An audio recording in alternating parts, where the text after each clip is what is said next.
Okey, ini adalah video pembelajaran sambungan daripada video yang lepas. Kita masih lagi membincangkan tentang peristiwa bergabung, yang mana dalam video yang lepas cikgu telah membincangkan 9.2a, iaitu tentang peristiwa bersandar dan tak bersandar. Jadi, pada video kali ini, cikgu akan cuba menjelaskan bagaimana kita nak menentusahkan rumus kebarangkalian peristiwa bergabung, dan satu lagi, cikgu akan membincangkan bagaimana nak menentukan kebarangkalian peristiwa bergabung. Okey, untuk menentusahkan rumus kebarangkalian bagi peristiwa bergabung, hari ini cikgu akan cuba menjelaskan secara perbandingan penggunaan rumus, dua rumus yang mana sebelah kiri ni kita telah pernah menggunakannya pada pembelajaran yang lepas, dan yang sebelah kanan ni adalah satu lagi rumus kebarangkalian yang dipanggil sebagai hukum pendaraban kebarangkalian. Jadi adakah penggunaan kedua-dua rumus ini nanti akan menghasilkan nilai yang sama, iaitu adakah kebarangkalian persilangan dua peristiwa A dan B yang tak bersandar adalah sama dengan hasil darab kebarangkalian A dan kebarangkalian B. Jadi dengan kata lainnya, kita cuba menggunakan aplikasikan kedua-dua rumus kebarangkalian ini dalam contoh-contoh yang cikgu ambil dari buku teks untuk pemahaman awal. Okey, contoh berikut cikgu ambil daripada buku teks. Jadi kita cuba isikan dahulu jadual, jadual kosong yang menunjukkan satu peristiwa bergabung, iaitu melambung sebiji dadu dan juga melambung duit shilling. Jadi apakah ruang sampel untuk peristiwa bergabung ini? Okay, yang pertama ialah kebarangkalian kita untuk mendapat nombor 1 dan angka, 2 angka, 3 angka, 4 angka, 5 angka, 6 angka. Okey, di sini adalah kebarangkalian kita mendapat nombor 1 dengan gambar, nombor 2 dengan gambar, 3 gambar, 4 dengan gambar, 5 dengan gambar, dan 6 dengan gambar. Okay, cuba kita baca soalan pertama, iaitu mendapat nombor genap dalam lambungan dadu dan angka dalam lambungan shilling. Okey, untuk soalan pertama ni, kita boleh gunakan rumus yang ini, iaitu kita perlu senaraikan dahulu semua kesudahan yang mungkin bagi peristiwa bergabung ini. Jadi, apakah kesudahan yang mungkin kita mendapat nombor genap dalam lambungan dadu dan angka dalam lambungan shilling? Okey, so untuk yang pertama, kesudahan yang mungkin ialah nombor genap saja. So nombor genap sini hanya 2, 4 dan 6. Dan satu lagi dia hanya mahukan angka. Okey, so pilihan tu yang 3 ni lah. So kita senaraikan dahulu 2A, 4, A, dan 6, A, tutup kurungan dan juga tata tanda set. Jadi, apakah kebarangkalian kita mendapatkan ruang sampel ni?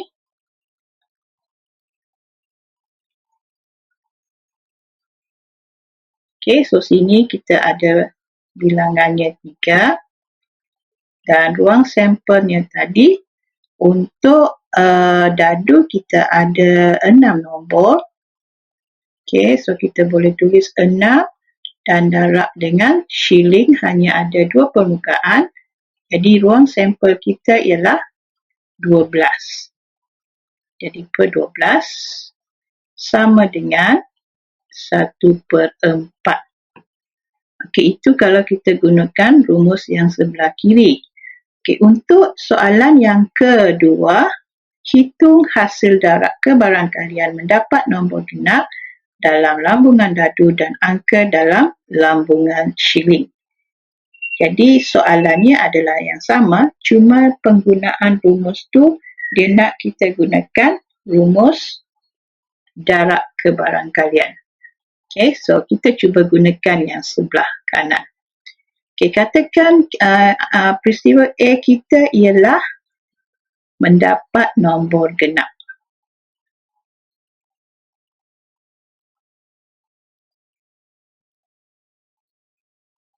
Iaitu P dalam kurungan A sama dengan, so mendapat nombor genap pada sebiji dadu hanya 3 sahaja.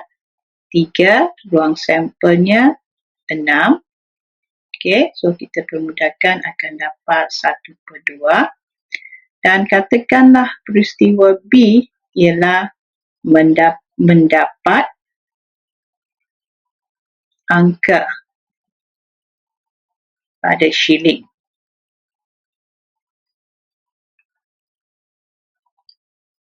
Jadi peristiwa B, P dalam kurungan B sama dengan, kita tahu bahawa duit shilling hanya ada 2 permukaan, satu untuk angka dan satu lagi untuk gambar. Jadi kalau angka hanya ada 1 kebarangkalian dan ruang sampelnya ialah 2. Jadi kalau kita buat pengiraan menggunakan rumus hukum darab kebarangkalian, kita akan dapat kebarangkalian untuk peristiwa A kita darabkan dengan kebarangkalian untuk peristiwa B, iaitu 1/2 darab 1/2 sama dengan 1/4. Jadi kalau anda perhatikan nilai ini dan nilai dalam soalan 1 tadi adalah sama. Dan apa yang boleh kita rumuskan di sini bahawa kita telah membuktikan bahawa penggunaan kedua-dua rumus tadi adalah menghasilkan nilai yang sama. Okey, kita pergi kepada contoh berikutnya. Masih lagi menggunakan contoh yang sama, jadi ruang sampel pun adalah sama, iaitu 1, A, 2, A, 3, A, 4, A, 5, A, 6, A, dan untuk gambar kita kebarangkalian kita mungkin mendapat 1 dengan G, 2 dengan G, 3 dengan G, 4 dengan G, 5 dengan G, dan 6 dengan G. Okey, soalan pertamanya ialah mendapat nombor perdana dalam lambungan dadu dan gambar dalam lambungan shilling. Jadi untuk soalan pertama ni mungkin kita boleh gunakan rumus berikut, iaitu P A persilangan B sama dengan N dalam kurungan A persilangan B per N dalam kurungan sampel. Apakah kesudahan untuk mendapat nombor perdana dan gambar bagi peristiwa bergabung? Jadi kita senaraikan dulu apakah kesudahan peristiwa bergabung ini. Okey, kemungkinan kita mendapat, sebelum tu apakah nombor perdana pada sebiji dadu, iaitu dari 1 hingga 6. Okey, jadi nombor perdana kita ialah 2, 3 dan 5. Okey, jadi ruang sampel kita ialah, dan dia nak gambar, so 2G, 3G dan 5G. Okey, di sini kebarangkalian kita ialah sama dengan 3, Untuk ruang sampel masih lagi 6 untuk dadu dan 2 untuk duit shilling. So, ruang sampel kita 12. Dipermudahkan, kita akan dapat 1/4. Okey, bagaimana untuk soalan yang kedua? Hitung hasil darab bermaksud kita kena menggunakan hukum, rumus hukum darab kebarangkalian, iaitu P dalam kurungan A persilangan B sama dengan P dalam kurungan A darab P dalam kurungan B. Katakan A ialah mendapat nombor perdana, jadi PA kita, nombor perdana tadi ialah 3/6 kerana nombor pada sebiji dadu adalah 1 hingga 6 saja. Jadi sampelnya adalah 6. Dipermudahkan mendapat 1/2. Dan katakan B adalah peristiwa mendapat gambar pada shilling. Okey, maaf, di soalan ada tertinggal satu perkataan iaitu gambar. Okey, mendapat gambar pada shilling iaitu peristiwa B ialah 1/2. Apabila kita mendarabkan kedua-dua peristiwa ini, kita akan mendapat untuk peristiwa A sama dengan 1/2 darab dengan peristiwa B 1/2 dan kita akan dapat 1/4. Dan ini sekali lagi, kalau anda lihat, nilainya masih sama. Dan ini menunjukkan bahawa penggunaan kedua-dua rumus adalah sentiasa sama jika peristiwa bergabung itu hanya melibatkan peristiwa tak bersandar. Okey, contoh berikutnya ialah sebuah kotak F mengandungi 7 kepingkat berlabel dengan huruf P, A, M, E, R, A, N dan sebuah kotak G mengandungi 5 kepingkat berlabel dengan nombor 3, 5, 6, 8, 11. Sekepingkat dipilih secara rawak dari kotak F dan kotak G masing-masing. Tentu sahkan konjektor rumus kebarangkalian untuk mendapat huruf P dan nombor genap dengan menyenaraikan semua kesudahan yang mungkin. Okey, jadi soalan mahu kita senaraikan dahulu. Senaraikan semua kesudahan yang mungkin, iaitu mendapat huruf P dan nombor genap. P dan nombor genap yang kita mungkin dapat ialah 6, 8. Jadi kesudahan kita yang pertama ialah P6 dan satu lagi ialah P8. Jadi kita hanya ada 2. Jumlah kesudahan kita 2. Dan ruang sampel kita ialah untuk huruf ada 7 dan untuk nombor ni ada 5.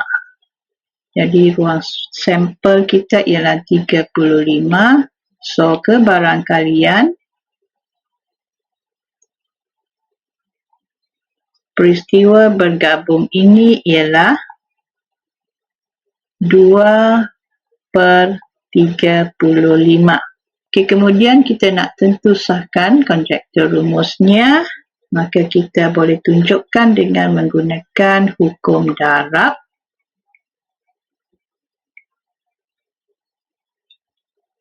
Okey, katakan A ialah peristiwa mendapat huruf P. Maka P A kita ialah 1/7. Dan katakan B ialah mendapat nombor genap. Okey, nombor genap hanya 6 dan 8. Jadi kita hanya dapat 2 kali dan ruang sampelnya ialah nombor kita ada 5. So 2/5. Jadi untuk membuktikannya, kita kena buat pengiraan sedikit, iaitu P A persilangan B sama dengan P peristiwa A darabkan dengan P bagi peristiwa B. PA kita ialah 1/7 darab dengan kebarangkalian B kita ialah 2/5, maka kita masih dapat nilainya sama 2/35. Jadi kedua-dua nilai kebarangkaliannya masih sama.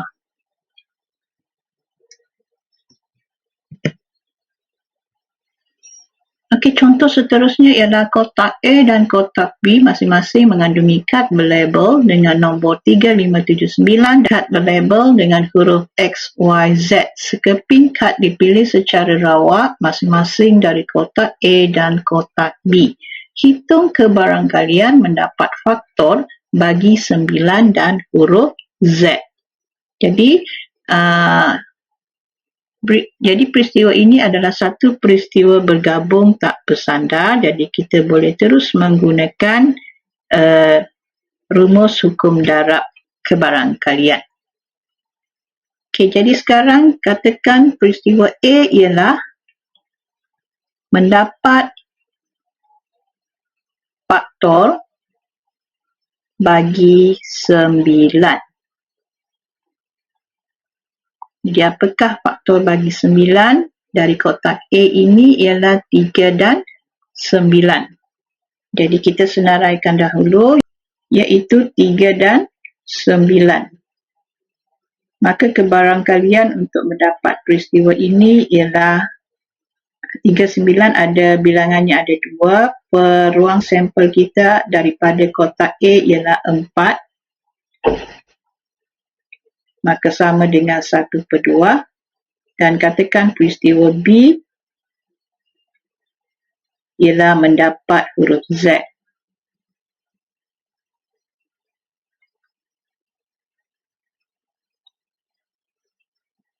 Okey, huruf Z hanya ada satu sahaja daripada kotak B. Jadi kebarangkalian untuk mendapat huruf Z ialah 1/3. Okey, so kita menggunakan hukum darab kebarangkalian iaitu P A persilangan B sama dengan kebarangkalian bagi peristiwa A darab dengan kebarangkalian bagi peristiwa B, yang mana kebarangkalian peristiwa A ialah 1/2 darab dengan kebarangkalian peristiwa B ialah 1/3, iaitu 1/6.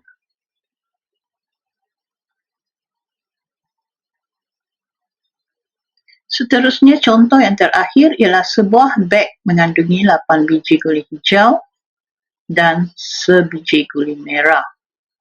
2 biji guli dipilih secara rawak dari beg tersebut satu demi satu tanpa permulangan. Warna guli dicatat.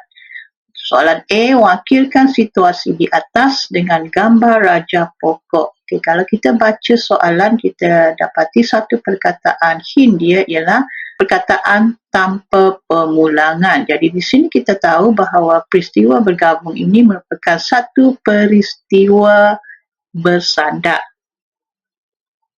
Okey, so kita kena melukiskan satu gambar raja pokok untuk mewakili peristiwa bergabung ini. Okay, untuk soalan A, kita tahu bahawa kita ada 8 guli hijau dan 1 guli merah. Okey, apa yang berlaku pada cabutan pertama dan cabutan kedua? Jadi, pertama kita mungkin dapat warna hijau dan satu lagi berwarna merah. Untuk cabutan pertama, hijau kita ada 8 dan wang sampel kita ialah 9, kemudian untuk merah kebarangkaliannya ialah 1/9.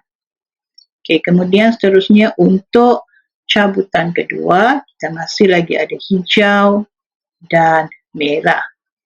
Oleh kerana pada cabutan pertama, selepas cabutan pertama kita tak pulangkan guli berkenaan yang telah kita cabut, maka nilai kebarangkalian untuk hijau pada cabutan kali kedua telah berubah menjadi 7/8.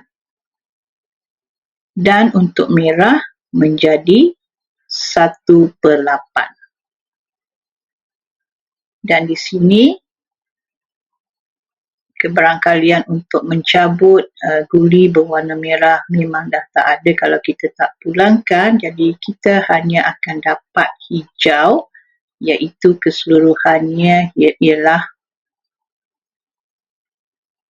8/8. Untuk soalan B1, hitung kebarangkalian mendapat guli kedua berwarna merah. Jadi guli kedua berwarna merah yang ni, kebarangkalian dia yang ni kita darabkan dengan 8/9. Jadi 8/9 darab dengan 1/8 sama dengan 1/9. Dan untuk soalan yang kedua, mendapat kedua-dua biji guli berwarna hijau. Okey, kita ambil lagi 8/9. Kedua-duanya adalah hijau, iaitu yang ni, darab dengan 7/8. Maka kita akan dapat 7/9.